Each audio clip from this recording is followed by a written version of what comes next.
What's up, everyone? I would like to just clear up some things about the word Easter. First of all, I just want to go on record and say my favorite name for this holiday is the resurrection of our Lord. Not Easter, not even Resurrection Sunday. I'm going to talk to you a little bit about that. We're going to go deep into real history, primary sources, and get to the bottom of this whole thing, because every year someone comes up to me and says, you better not put the word Easter in the church bulletin, and you better not say Happy Easter because it's pagan. There's some goddess named Easter or something like that. Well, people say there's pagan origins of the word Easter. But the truth is, you and I speak English. And English was around a long time before England was fully Christianized. Therefore, many of the words you use have a pagan origin. So should we quit using those words? But that's even if the word Easter has a pagan origin, and that is certainly not certain. Once again, I like to call this day the resurrection of our Lord, but I'm not legalistic about it. Because if you say Resurrection Sunday, hey, people used to worship the sun, which is true. Monday, people worshiped the moon. Tuesday in English is named after the Norse war god. Wednesday is named after Odin, the father of the Norse gods. Thursday is named after Thor, the Marvel Comics guy that was named after the Norse god of thunder. Friday is named after either Frigg or Freya, no one's really sure, but it was one of the Norse goddesses. Saturn is named after a Roman god. This goes on and on and on. January is named after Janus. March is named after Mars, the god of war of the Romans. June is named after Juno. Do you want to shred your calendar? Do you want to quit using those words? Or are you going to say, I'm not going to meet you Wednesday, I'll meet you in the middle of next week? I think that's the fourth day of the week or something like that. Even the word God, if you think about it, the word God appears nowhere in the Hebrew or Greek scriptures. In the Greek, it is theos, which is very similar to deus, deus, deification in Latin, in Roman. And theos is sort of derived from Deus, which is derived from Zeus, for goodness sake. And in the Old Testament, they said Elohim, which means God or gods. But the word God is a Northern European term. You've heard of Götterdämmerung, which is the twilight of the gods, the twilight of the Norse gods, which was a Wagner opera named after that Norse myth. So even the word God we borrowed from pagan words for God in Northern Europe. So Easter, what about Easter? Well, there was a guy named Bede, and Bede said that this was named after a goddess. Now, first of all, he's the only one to have said that. Many scholars believe he just made it up. There is no evidence in any other sources that there was a goddess of fertility goddess or whatever in pagan, Northern German, whatever, and there may well have been. But if there was the goddess named after the direction on the compass, or the direction of the compass named after the goddess? Obviously, people noticed where the sun came up, the sunrise, before they started worshiping the sunrise. People noticed the sunrise before they started deifying the sunrise. If they even did, and we don't know because pagans were illiterate and they didn't keep records. So we have absolutely no primary sources to look at. We have to take Bede's word for it. And truth is, we've got the word occurring centuries before Bede for all kinds of other things, especially for one of the four cardinal directions on the compass.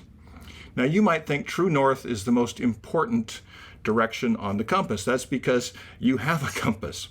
Compasses are a rather recent invention. People in the Bible times didn't have a compass. They said that they used the eastern direction as the main direction. Why? If you're lost, you ask yourself, okay, where did the sun come up this morning? The Latin word for sunrise is orient, or where the sun comes up. And east was the most important direction.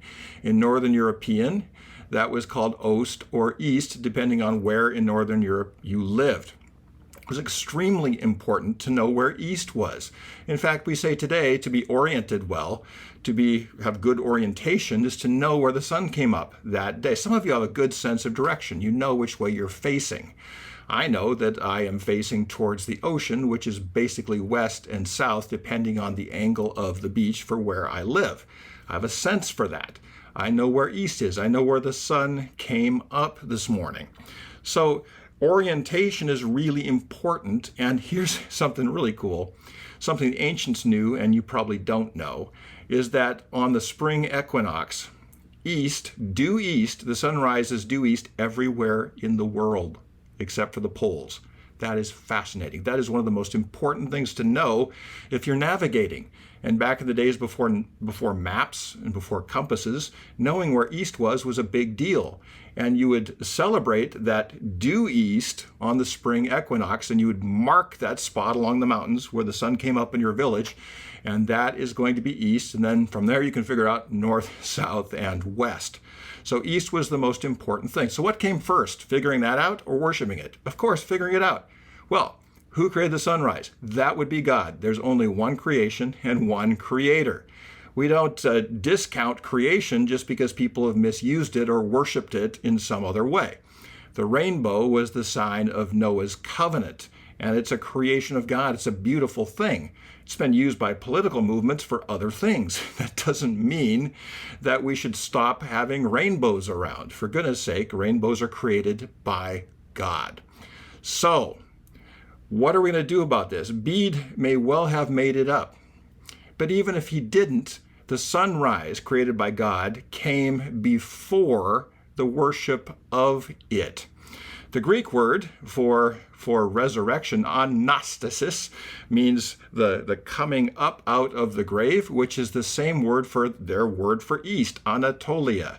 The word means where the sun came up that day. So even in the Greek New Testament, anastasis or Anastasia, the name comes from that. It has to do with resurrection and east. Resurrection and east come together. We orient ourselves around the resurrection of Jesus. Christians do that. So it's really okay to say east.